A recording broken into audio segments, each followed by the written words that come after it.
Hi, Marissa. Wanted to show you exactly how to clean up the data so that it's easier for the computer to make charts off of and graphs off of, and what to do with the data once you've got it. So this is what you gave me, and I cleaned it up so that you can see it easier. But we're going to clean it up even more, and I'll show you exactly what I did in this sheet over here. What I did was I made our independent variable, the serotonin concentration, the thing that's affecting the yeast.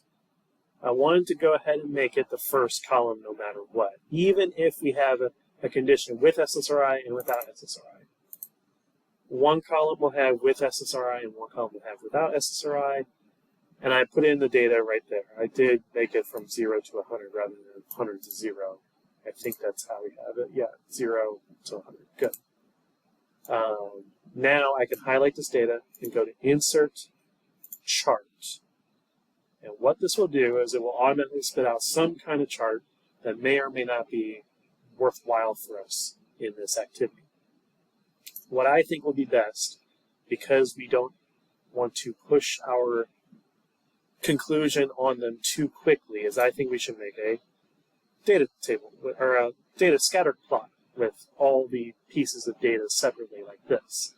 And you can see that this actually made it pretty easily with one condition being the SSRI supplement in blue, the blue one's hiding behind there, and one in red. And there's a couple things we can do to clean this up even more. We can go ahead and adjust the chart axis and titles, meaning I can either double click in here and change this to serotonin affecting absorbance, or maybe yeast population absorbance, something along the lines. You make up the title on what you want. It does not matter really what, there we go. It doesn't really matter what the title is because you're going to be explaining it in a caption underneath on your poster anyways. You can, if you want to edit the stuff that's actually plotted here, you can change it to whatever shape you want, like a star or a triangle or a square. You can even make it bigger or smaller, which is a good idea because you're putting this on a poster, so 14 is pretty good. You might even want bigger by the end of it. You can add error bars if you want based on some statistical error analysis of like percents, or if you know that you were off by some constant, like your calibration was off, you can add a constant 0.1 that your calibration was off. It'll add those error bars for you. You can add data labels. You can put the numbers directly on the graph here so that they are next to the values that they want, and position them to the left or the right of the numbers that you have. What else can you do? You can add a trend line that shows the trend of the data that goes along with this. You can add in a y-axis, vertical axis title. So this would be average absorbance.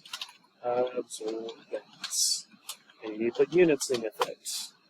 So there it is, right there. I don't know, what else can you do? You can play around the axis itself, so maybe you don't want it to be all the way down at 0 at the bottom. Maybe you know you're never going to have a 0 as your absorbance, so maybe 0.2 is a good minimum to spread your data out a little bit more. Maybe you don't like how that one's hanging up so close to the top there, so you make your maximum 0.8. So that's all in the same area here. What else? You can add more grid lines and tick marks. So if you want your values to go up by some number here on the x or the y axis, let's say we're playing on the vertical axis and you want a line here for 0.3 as well. Well, we can add a minor grid and add in a minor count of 1, and I'll add one more count between each of these values here. Or maybe if you want 3 counts, that's 0.25, 0.3, 0.35, 0.4. Something along those lines, whatever you want. This is your chart to play around with. Now, I will say, one thing that might actually work out better for you in terms of presenting your data is instead of having an average absorbance or a mean absorbance, that you go ahead and put in all the values in here, because it'll automatically put in every value, and it'll be able to show you how the data was scattered. Instead of worrying about outliers, they can see the outliers themselves. So let's say you had a couple more zero trials, and one of them was 0.5, one was 0.56, one was 0.58, and one was 0.97 or 92. Random numbers I'm coming up with out of nowhere. I can edit the chart data to include those values, so that would be all the way down to C9, and it is already included.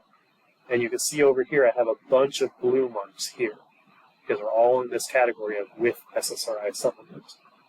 Now that trend line is affected by all the values and not just the average of the values. And that does make a difference with those outliers there. So when presenting your data, I personally would put all the data in there and not the averages. But it's entirely up to you. You can put the averages off to the side or report on those averages in the data paragraph that you have in your poster. That would be a very smart thing to do, especially if you have all these different repeated trials that have different values. We can do some statistical analysis with it using the basic statistics model that I have. So let me see if I can change things up here real quick before I get too far into that. So I tried to make the statistical analysis tool work in Google Sheets, and of course it's blocked by our administration because they don't want us to have anything fun. But if I do get approved for this, I will show you how to do this. This is definitely next level, like college statistics that we can apply to your data, especially if you give me the raw data that has all trials, not the averages, all information. But as for now, you do have the tools to be able to go back in this video, make yourself a data table and a chart that makes sense. And bonus, by the way, I did play around with this already some, but I wanted to show you, this is no good anymore, but I wanted to show you still. If you copy this, and let's say you were in your